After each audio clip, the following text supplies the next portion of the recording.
But one thing about us, we after the 400 years is up, and I don't know if y'all seen the shift, but you remember the scriptures taught that you will go into slavery for 400 years, and after the 400 years, I will bring judgment on those people. Now, think about it. The 400 years, everybody say, a lot of people say 2019. Have you noticed the chaos that's been happening to the white supremacists since 2019? Think about it. How in that short amount of time, this country has been going in a tailspin. And Donald Trump's out of office. So you can't say, oh, it's Trump, Trump, Trump. Biden's in office. He's a Democrat. Can't say it's Trump now.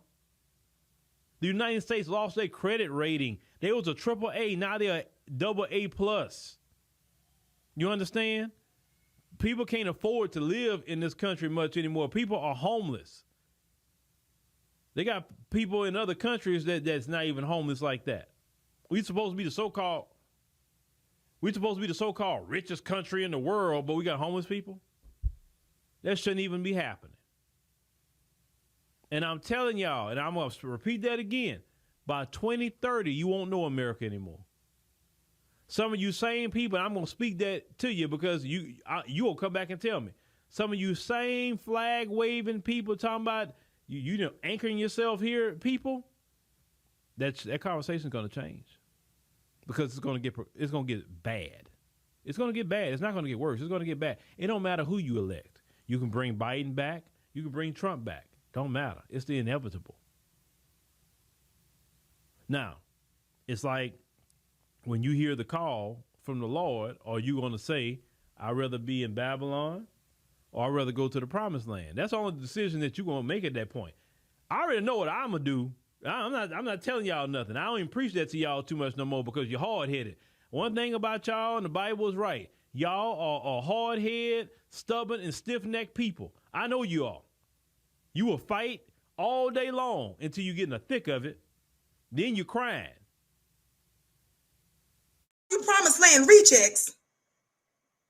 Because as it's written, I told you Moses and Aaron, when we're talking about the children of Israel being delivered, I told you they're styled in scripture as that, but the children of Israel is you.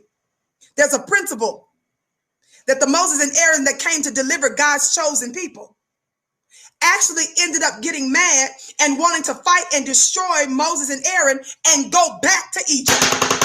When you say, let's put all our resources back in America, let's become the mayors, the governors, the this and the that, and don't do nothing for ourselves, abandon black liberation. When you say, let's just vote, and that's our power, you are showing your reliance upon Egypt.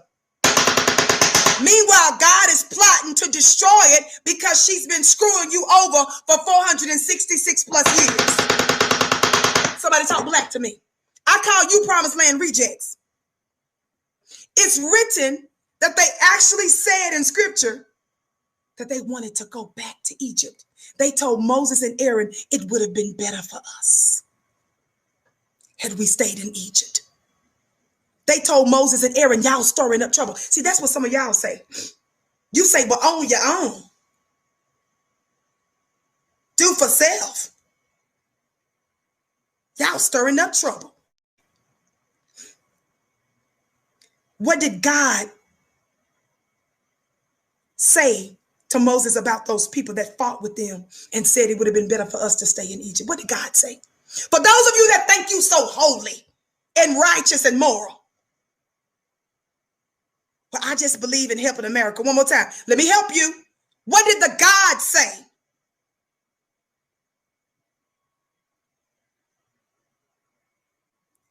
God said he was wanting to destroy his own people. God said, I will get rid of every single. See, you ain't deeper than the creator. It's written that the creator wanted them out of off his planet. But it was Moses' intercession that caused them to live.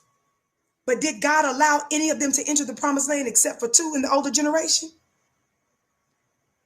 No. He let them walk on the backside of the desert for 40 years. He let them get their little Social Security and their Section 8. and about $80 a month in their food stamps. For 40 years, he let them die off with the bare minimum. He says, I refuse to deliver you out of Egypt, and Egypt is not delivered out of you. I remove you physically from Egypt, but Egypt is still in you. God said, I can't take a chance on putting your funny looking self in Egypt. See, that's why I call you promised land rejects. God didn't want to have nothing to do with them. And I want you to see yourself in scripture to let you know that something is terribly wrong with you if you are not willing to fight for your own promised land. That is to say, something that is your own. Thumbs up, like, and share.